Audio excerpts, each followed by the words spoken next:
नमस्कार, स्वागत आप सभी का बाजार की चाल में। मैं हूं आपके साथ अखिलेश राठी और बाजार की चाल में एक बार फिर से लेकर आ गया हूं आप सभी के लिए कम्युनिटी बाजार का अपडेट। जानेंगे कि शाम के कारोबारी सत्र में कौन सी कृषि फसल किस भाव पर कारोबार करती हुई नजर आ रही है और उस पर हमारे जानकार की क्या राय है, कि जानकार क्या बता रहे हैं कि किस कृषि फसल के अंदर कितनी मंदी तेजी देखने को मिल सकती है। तो सबसे पहले शुरुआत करेंगे हम यहाँ पे कैसे सीड से। तो हम देख रहे हैं कि यहाँ पे कैसे सीड का जो सितंबर वादा है इस वक्त जो कारोबार करता हुआ नजर आ रहा है वो लगभग 6144 पर कारोबार करता हुआ नजर आ रहा है। अब हम देख रहे हैं कि कैसे सीड में हमने 6784 तक भी हाई लगते हुए देखा था 25 तारीख को। फिर वहां से एक करेक्शन बनती हुई नजर आई, एक प्रॉफिट बुकिंग बनती हुई नजर आई, जिसके बाद से हम देख रहे हैं कि कैसे सीड की कीमतों में 6000 का भी लेवल जाते दिखा था। अब देख रहे हैं कि 6144 पर कारोबार करता हुआ नजर आ रहा है। फिर बात करें यहाँ से अगर चने की, तो चने का सितंबर वादा देख रहे हैं कि 5300 पर अभी भी कारोबार कर रहा है, सस्टेन होकर चल रहा है। 1.25% की गिरावट चने के अंदर बनती हुई नजर आ रही है। सब बिनौला खल की बात करें तो बिनौला खल का सितंबर वादा देख रहे हैं 2830 पर कारोबार करता हुआ नजर आ रहा है। 1.5% की तेजी बिनौला खल के अंदर बनती हुई नजर आ रही है। दरअसल बिनौला खल के जो फंडामेंटल्स अभी थोड़े डगमगा से गए हैं, डिमांड सप्लाई थोड़ी इफेक्ट करती हुई नजर आई है, क्योंकि जो कपास है, कपास की कीमतों में भी एक नरमी का रुझान अभी देखने को मिल रहा है। एक सीमित दायरे में कारोबार दर्ज किया जा रहा है, जिसका असर बिनौला खल की कीमतों पर पड़ता हुआ नजर आ रहा है। और अब ऐसी खबर आई है कि अभी कुछ ही समय में बिनौला की जो स्टॉक है वो मार्केट में आ जाएगा, जिसकी वजह से कीमतों पर असर पड़ता हुआ नजर आ सकता है। उसी का इम्पैक्ट हम वायदा में इस समय देख रहे हैं। बात करें यहाँ से अगर धनिया की, तो धनिया का सितंबर वादा देख रहे हैं कि 8196 पर कारोबार करता हुआ नजर आ रहा है। और धनिया की कीमतों के अंदर इस वक्त हल्की सी तेजी बनती हुई नजर आ रही है। हम देख रहे हैं कि धनिया आज भी 8100 के ऊपर सस्टेन होकर चल रहा है। जानकार लगातार बता रहे हैं कि धनिया की कीमतों में आने वाले दिनों में तेजी देखने को मिल सकती है। बात करें जीरे की, तो जीरे का सितंबर वादा देख रहे हैं 14805 पर कारोबार करता हुआ नजर आ रहा है। 0.2% की गिरावट आज जीरे के अंदर बनती हुई नजर आ रही है। हमने सुबह के कार्रवाई सत्र में जीरे का एक बार फिर से 15000 के ऊपर कारोबार करते हुए देखा था, लेकिन फिर वहां से एक प्रॉफिट बुकिंग बनती हुई नजर आई है अभी, जिसकी वजह से जीरे की कीमतों में अभी एक गिरावट देखने को मिल रही है। ओवरऑल रुझान जीरे की कीमतों में तेजी का ही है। बात करें यहाँ से अगर हल्दी की, तो हल्दी का सितंबर वादा देख रहे हैं कि 8170 पर कारोबार करता हुआ नजर आ रहा है। 0.1% की गिरावट हल्दी के भी अंदर बनती हुई नजर आ रही है। हम देख रहे हैं कि आज मसालों के अंदर स्पेशली हल्दी और जो जीरा है दोनों की कीमतों में एक प्रॉफिट बुकिंग बनती हुई नजर आ रही है। ओवरऑल रुझान सारी मसालों में तेजी का है। आपको बता दें कि जब से तालिबान ने अफगानिस्तान पर कब्जा किया है, उसकी वजह से वहाँ से जो जीरे का जो निर्यात होता है और जो व्यापार होता है वो अफेक्ट कर गया है, उस पर प्रभाव पड़ा है, जिसकी वजह से जो खरीदारों का जो रुख है वो भारत की तरफ हुआ है और भारत से जो निर्यात मांग है जीरे की वो अच्छी निकल के सामने आ रही है। जीरे के साथ साथ धनिया और हल्दी की भी निर्यात मांग काफ़ी अच्छी देखने को मिल रही है। दरअसल सभी मसालों की जो निर्यात मांग है उसमें एक उछाल देखने को मिला है खाड़ी देशों की तरफ से। और दूसरा, अभी भारत के अंदर जो त्योहारी मांग है, जो घरेलू त्योहारी मांग है, उसमें भी एक तेजी बनती नजर आई है, जिसकी वजह से मसालों की जो कीमतें हैं उनमें एक तेजी से उछाल देखने को मिला है। और जानकारों के अनुसार अभी मसालों में अभी और अच्छी तेजी देखने को मिल सकती है। मसालों की कीमतों में अभी और अच्छा उछाल देखने को मिल सकता है। यहाँ से अगर बात करें अब ग्वार की, तो ग्वार में हम देख रहे हैं कि ग्वार गम का सितंबर वादा 9870 पर कारोबार करता हुआ नजर आ रहा है। 2.5% की गिरावट है। और ग्वार सीड का सितंबर वादा 6130 पर कारोबार कर रहा है 1.5% की तेजी के साथ। ग्वार सीड में देख रहे हैं कि तेजी है और ग्वार गम के अंदर देख रहे हैं कि करेक्शन बनती हुई नजर आ रही है। आपको बता दें कि ग्वार में इस साल कम बुआई देखने को मिली है, क्योंकि बारिश कम हुई है, जिसकी वजह से जो स्टॉक है, जो उत्पादन है इस साल कम देखने को मिल रहा है। लेकिन जो पहले सालों का, जो पिछले सालों का जो स्टॉक है मार्केट में और कारोबारियों के पास, व्यापारियों के पास, वो अच्छा खासा बचा हुआ है, ठीक ठाक बचा हुआ है, जिसका लेन देन अभी इस समय व्यापारी और जो किसान हैं वो करते हुए नजर आ रहे हैं। और मंडियों के अंदर जो ग्वार है उसकी कीमतें काफ़ी अच्छी भी मिलती हुई नजर आई हैं। 10-10 हज़ार तक भी जो कीमतें हैं ग्वार की वो जाती हुई नजर आई हैं, किसानों को मिलती हुई नजर आई है। और किसी किसी मंडी में ये आंकड़ा भी पार कर गया है। तो ग्वार की कीमतों में एक बार फिर से तेजी बनती हुई नजर आ रही है। हमने वायदे में भी 11,000 के ऊपर ग्वार को कारोबार करते हुए देखा था, लेकिन फिर वहां से करेक्शन बनती हुई नजर आई है, जिसकी वजह से ग्वार इस समय 10,000 के नीचे कारोबार करता हुआ नजर आ रहा है। इस समय हमारे साथ जुड़े हुए हैं मोतीलाल ओसवाल के वाइस प्रेसिडेंट अमित सरिया जी, जो हमें बताएंगे कि आज ग्वार की कीमतों में क्या करके चलना सही रहेगा। आइए उनसे जान लेते हैं। अमित जी, बहुत बहुत स्वागत है आपका मार्केट टाइम्स टीवी पर। अमित जी, देख रहे हैं कि ग्वार की कीमतें एक बार फिर से करेक्शन के साथ कारोबार करती हुई नजर आ रही है। हमने ग्वार की कीमतों को 11,100 के भी ऊपर कारोबार करते हुए देखा, लेकिन अब देख रहे हैं कि अब कम से कम 1200-1300 की करेक्शन बनती हुई नजर आ चुकी है। तो अब आपको क्या लगता है, जिस हिसाब से करेक्शन बनती हुई नजर आई है, तो क्या कीमतें अभी एक सीमित दायरे में दिखेंगी या फिर निचले स्तर से एक बार फिर से खरीदारी बनेगी? जी, देखिए, जो भी होगा दायरे में तो नहीं दिखेगी मेरे हिसाब से, क्योंकि हमने देखा है कि जनरली जब ग्वार सीड में मोमेंटम आता है प्राइस में, चाहे फंडामेंटल कारणों से हो या प्राइस में स्पेकुलेटिव बाइंग हो रही हो, सर्किट जनरली लगते हैं, चाहे वो अपर सर्किट हो या लोअर सर्किट हो। तो आई थिंक काफी हद तक वैसा ही होगा, लेकिन बाय नो मीन्स मैं ये कह रहा हूँ कि इसका टॉप आउट हो गया है। मुझे नहीं लगता कि टॉप आउट हुआ है, मुझे लगता है कि एक और बार प्राइसेस ऊपर जाएंगे। आज ही के दिन हमने इनफैक्ट अगर ग्वार सीड को देखा जाए तो निचले स्तरों से ऑलमोस्ट 400 पॉइंट की तेजी आ गई है। तो मुझे ऐसा लगता है कि दोबारा हम 7,000 के करीब जा सकते हैं और उसका एक पोटेंशियल बना हुआ है। बहुत ही नजदीकी रेजिस्टेंस ग्वार सीड में सितंबर वायदा में 6,300 का है। उसके ऊपर अगर प्राइसेस चलने लगती हैं तो 7,000 से 7,050 तक के स्तर हमें देखने मिल सकते हैं। तो मैं पोजिशनल बेसिस पे अभी भी बाय साइड ही प्रेफर करूंगा। हाँ, ये बात जरूर है कि 6,300 नहीं निकाला तो दोबारा 5,700 तक आने की संभावना बनी हुई, लेकिन जो निवेशक हैं थोड़े बहुत वॉलेटिलिटी के लिए उन्हें रेडी रहना चाहिए। अगर प्रॉफिट पोटेंशियल दिख रहा है तो उसमें वॉलेटिलिटी ज्यादा होगी। आज से 1.5-2 महीना पहले इतनी वॉलेटिलिटी नहीं दिखती थी जी। सेकेंडली, ग्वार गम में भी सिमिलरली मैं ये कहूंगा कि समवेयर अराउंड 9,500 के करीब एक इमीडिएट सपोर्ट है और उसके नीचे 9,200 का है। तो ये जोन तक आके आज हमने ऑलरेडी 9,500 के करीब से मार्केट को पलटते हुए देखा है। तो ये पॉसिबल है कि 9,500 से 9,200 का जोन होल्ड कर जाएगा और एक न्यू रिसेंट हाई 11,500 के ऊपर हमें काफी जल्द यानी 2 से 3 हफ्तों में देखने मिल सकता है।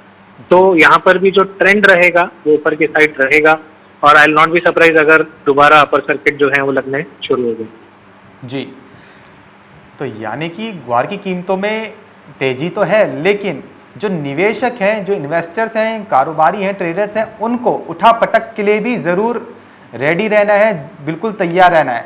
अमित सरिया जी ने मार्केट टाइम्स टीवी के माध्यम से आप सभी को पहले ही बता दिया था कि ग्वार कॉम्प्लेक्स में तेजी रहेगी, वैसा हम देख भी रहे हैं। लेकिन उन्होंने ये भी बताया था कि अगर जिस हिसाब से 6% के ऊपरी सर्किट लगते हुए नजर आते हैं तो उसी में 6% की गिरावट भी लोअर सर्किट भी लगते हुए नजर आते हैं। वैसा हमने पिछले 1-2 कारोबारी ट्रेडिंग सेशंस में देखा भी है कि जो ग्वार की कीमतें हैं उनमें एकदम से प्रॉफिट बुकिंग बनती हुई नजर आई थी, जिसकी वजह से एक नरमी भी बनती हुई नजर आई है। तो तेजी तो है, लेकिन उठापटक के लिए भी जरूर तैयार रहना है और इसी के मद्देनजर स्ट्रिक्टली स्टॉप लॉस के साथ ट्रेड करना है। ये समय जी बात करें अगर कैसा सीड की, तो देख रहे हैं कि कैसा सीड गिरावट तो देखने को मिली थी, 6,000 तक भी नीचे में दाम गया, लेकिन फिर वहां से सस्टेन हुआ और 6,000 के ऊपर कारोबार करता हुआ नजर आ रहा है, 6100 ऊपर का है इस समय। तो अब आपको क्या लगता है, कैसा सीड में अभी कितनी मंदी तेजी देखने को मिल पाएगी? जी, देखिए, सिमिलरली ग्वार सीड के साथ साथ हमने कैस्टर सीड में भी देखा गया है कि एक फॉल देखने मिला। एक उसका कारण ये भी था कि सोयाबीन में जो इंपोर्ट की न्यूज आई है, उसके बाद सोयाबीन में हमने लोअर सर्किट्स लगते हुए देखे थे। तो एक तरह से चौतरफा बिकवाली जिसे कहते हैं एग्री मार्केट्स में हमने 2-3 दिन पहले देखी थी, आज के सेशन में भी देखी। लेकिन एक एनकरेजिंग चीज डेफिनेटली ये है कि ग्वार सीड हो या फिर सरसों हो, निचले स्तरों पे एक सपोर्ट जरूर आता हुआ दिखा है। कैस्टर सीड में भी हमने 6,000 के नीचे के लेवल देखे, लेकिन अभी 6,150 के करीब है। मुझे लगता है पोजिशनल बेसिस पे अभी भी इसमें सपोर्ट बना रहेगा। इमीडिएट अच्छा सपोर्ट 5,750 के करीब आता है। जब तक वो पोजिशनल बेसिस पे होल्ड कर रहा है तब तक दोबारा 6,800 और उसके बाद हो सकता है कि हम 7,000 तक के लेवल काफी जल्द देख पाए। तो मैं अभी भी पोजिशनल बेसिस पे तेजी करना प्रेफर करूंगा। बहुत ही नजदीकी जो ब्रेकआउट है यहाँ पर भी 6,300 का आता है। 6,300 के ऊपर अगर चलने लगे तो 6,800 और 7,000 तक के लेवल दोबारा देखने मिल सकते हैं। जी, ये समय जी बात करें अगर चने की, तो चने में भी देख रहे हैं कि चना 1.5% की गिरावट, 1.25% की गिरावट के साथ अभी भी 5300 के ऊपर सस्टेन होकर चल रहा है। अमित जी, आपसे एक सवाल रहेगा चने को लेकर कि सेबी द्वारा प्रतिबंध लगाने के बावजूद भी, रेस्ट्रिक्शंस लगाने के बावजूद भी चने की कीमतों में जो तेजी बनती हुई नजर आ रही है, इसके रीजंस क्या हैं? देखिए, फिलहाल स्पॉट डेफिनेटली मार्केट जो है वो टाइट है, क्योंकि डिमांड और सप्लाई इक्वेशन फिलहाल प्राइजेस के फेवर में है। हालांकि ये जरूर कहूंगा कि जो एमएसपी है उससे बहुत ज्यादा ऊपर फिलहाल नहीं जा रही है, और हो सकता है कि गवर्नमेंट इस चीज में हो सकता है कामयाब हो गई हो कि एक्सेसिव स्पेकुलेशन नहीं हो, कि समझ लीजिए 6,000 के ऊपर दाम नहीं निकले फॉर एग्जांपल। लेकिन हाँ, क्योंकि डिमांड और सप्लाई इक्वेशन फिलहाल प्राइजेस को फेवर कर रहे हैं, तो ये जरूर देख रहे हैं कि निचले स्तरों पे बाइंग एमर्ज होते आ रही है, और वो वही चीज हमें फ्यूचर्स में भी देखने मिल रही है, और खास करके स्पॉट के बाजारों में भी यही चीज नजर आ रही है। जी, यही समय जी बात करें अगर बिनौला खल की, तो बिनौला खल के सितंबर वादा देखने की 2800 के दायरे में इस वक्त कारोबार करता हुआ नजर आ रहा है। अमित जी, हमने देखा है कि जब से कॉटन की कीमतों में एक सीमित दायरे में कारोबार दर्ज किया गया है, तब से ही बिनौला खल की कीमतों में भी एक नरमी देखने को मिली है, और ऐसा ही आपने पहले ही बता दिया था कि 2800 के भी लेवल्स बिनौला खल में देखने को मिल सकते हैं, वो हम आज देख भी रहे हैं। तो अब आपको क्या लगता है, क्या बिनौला खल में यहाँ से लेवल्स ऊपर की तरफ जाते हुए नजर आएंगे, या फिर यहाँ से अभी और करेक्शन बाकी है? जी, देखिए, बिनौला खल में हमने जो लॉन्ग स्टैंडिंग टारगेट था 3200 का, वो हासिल होते हुए देखा। इनफैक्ट एग्जैक्टली वही हाई था, और उसके बाद हमने सक्सेसिवली नरमी आते हुए देखी है प्राइजेस में। हालांकि 2950 का भी एक इमीडिएट सपोर्ट था, वो भी टूट चुका है, और अब हम 2700 के करीब, काफी करीब जा चुके हैं। वहां से हमने रिवर्सल आते हुए देखा, और आपको ध्यान होगा 2700 आज से 1-1.5 महीना पहले एक बेस की तरह एक्ट कर रहा था मई के महीने में, और वहां से दोबारा तेजी हमने लौटते हुए देखी थी बाजारों में। तो मुझे लगता है टेम्पररी रिलीफ जरूर मिलेगा। 2700 का लेवल फिलहाल मुझे निकलता हुआ नहीं दिखता, और यहाँ से डिमांड उभरते हुए दिखती है। और अपसाइड भी जो होगा, खैर मैं ये कहूंगा कि एक दायरे में रहेगा, यानी 3000 का जो स्तर है वो शायद नहीं निकले बहुत ही जल्द, लेकिन यस, डेफिनेटली इन स्तरों से बाइंग एमर्ज होते हुए दिखती है, और 2950 से 3020 ये जो स्तर है, ये हो सकता है हमें आने वाले एक हफ्ते में या 10 सेशंस में आते हुए दिख सकते हैं। जी, अमित जी, देख रहे हैं कि जिस हिसाब से ग्वार के अंदर उठापटक का माहौल है, उसी हिसाब से देख रहे हैं कि मसालों की कीमतों में भी आज एक उठापटक का माहौल देखने को मिला है। तेजी के बाद एकदम से नरमी बनती हुई नजर आई है, प्रॉफिट बुकिंग मसालों के अंदर भी बनती हुई नजर आई है। तो अमित जी, आपको क्या लगता है, जिस हिसाब से मसालों की डिमांड अच्छी है डोमेस्टिक लेवल पर भी और एक्सपोर्ट डिमांड दोनों ही, तो क्या ग्वार की तरह इसमें भी वॉलेटिलिटी ज्यादा देखने को मिल पाएगी? जी बिल्कुल। देखिए, एक्चुअली पूरे ही एग्री कॉम्प्लेक्स में एक चीज जरूर देखने मिल रही है, वो है वॉलेटिलिटी जी। और क्योंकि ऑलमोस्ट वन साइडेड प्राइजेस बढ़ गए थे, अगर मैं हल्दी की भी बात करूं तो 7000 से लगभग 8700 तक ऑलमोस्ट एक से सवा महीने में लगातार 20 से 25% की तेजी आ चुकी थी। तो उसके बाद थोड़ी बहुत प्रॉफिट बुकिंग आ रही है, जिस वजह से लोअर सर्किट भी लगे हैं। पिछले 2 सेशंस में हमने जबरदस्त फॉल आते हुए देखा। लेकिन अगर मैं रुझान की बात करूं तो मुझे अभी भी लगता है कि ऊपर की तरफ है। 7600 का हल्दी का एक इम्पोर्टेंट सपोर्ट है, जो मुझे नहीं लगता कि ब्रेक होगा। 7900 का एक इमीडिएट सपोर्ट है, और अपसाइड में दोबारा हमें जल्द ही 8450 तक के स्तर देखने मिलेंगे, और उसके भी ऊपर यदि प्राइस निकलती है तो 8700 दोबारा देखने मिल सकता है। वहीं अगर मैं धनिया की बात करूं तो वहां पर भी हमने उठापटक देखी है, जहां 8700 के ही हाईज देखे गए थे, वहां से प्राइजेस स्लिप हुई है। लेकिन मुझे नहीं लगता कि टॉप आउट हुआ है, मुझे लगता है अभी भी तेजी बाकी है। और अपसाइड में जो है दोबारा हमें 8700 और उसके बाद पॉसिबली 9000 तक के दाम काफी जल्द, यानी 2 से 3 हफ्ते के पर्सपेक्टिव से देखने मिलेंगे, ऐसा मेरा मानना है। जी, ये सब में जी नजर डालें अगर खाद्य तेलों के बाजार पर, तो वो भी देखने के लाल निशान पर कारोबार करता हुआ नजर आ रहा है। तो आपको क्या लगता है, जिस हिसाब से हफ्ते के आखिरी कारोबारी दिन खाद्य तेलों में करेक्शन बनती हुई नजर आई है, तो क्या ये करेक्शन आने वाले कारोबारी सप्ताह में भी कंटिन्यू रह सकती है? जी, मुझे ऐसा लगता है कि क्योंकि जैसे अगर हम रिफाइंड सोया ऑयल को ही देख लें, तो फिलहाल लगता है कि और थोड़ी सी गिरावट है। इसके जो मेजर सपोर्ट्स हैं वो 1395 और 1382 के करीब हैं, तो वहां तक की जगह जरूर बन सकती है एक करेक्शन में, क्योंकि 1415 से 20 के ऊपर फिलहाल जाता हुआ नहीं दिखता। इमीडिएट तौर पे, लेकिन हाँ ओवरऑल पोजिशनली ज़रूर प्राइजेस निकल सकती हैं, लेकिन शॉर्ट टर्म बेसिस मुझे लगता है कि ये करेक्शन देगा। सिमिलरली सीपीओ सितंबर वायदा अगर देखा जाए तो हम देख रहे हैं काफ़ी समय से 1155 से 60 के रीजन के ऊपर नहीं निकल पा रहा है।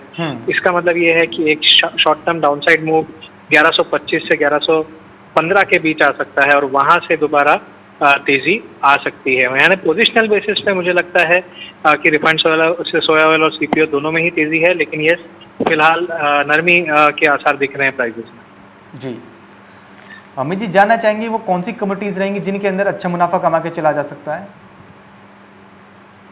जी देखिए, मेरे हिसाब से फिलहाल कॉटन सीड ऑयल केक में बाई करके चला जा सकता है, और सेकेंडली मेरे हिसाब से कैस्टर सीड में बाई किया जा सकता है 6300 के लक्ष्य के लिए। 6300 अगर निकल जाता है तो दोबारा 6600 से 700 तक प्राइजेस जा सकते हैं। जी, बहुत बहुत शुक्रिया अमित जी हमारे साथ जुड़ने के लिए और जानकारी साझा करने के लिए। तो जैसे कि अमित सैजल जी ने बताया कि आज के कारोबारी सत्र में आप कैसा सीड और दूसरा बिनौला खल में बाई करके चल सकते हैं, खरीदारी की रणनीति अपनाकर चल सकते हैं और अच्छा मुनाफा कमा सकते हैं। तो फिलहाल बाजार की चाल में बस इतना ही, लेकिन आप कहीं जाइएगा नहीं, क्योंकि खबरों का सिलसिला लगातार यूं ही बना रहेगा मार्केट एमसीवी पर।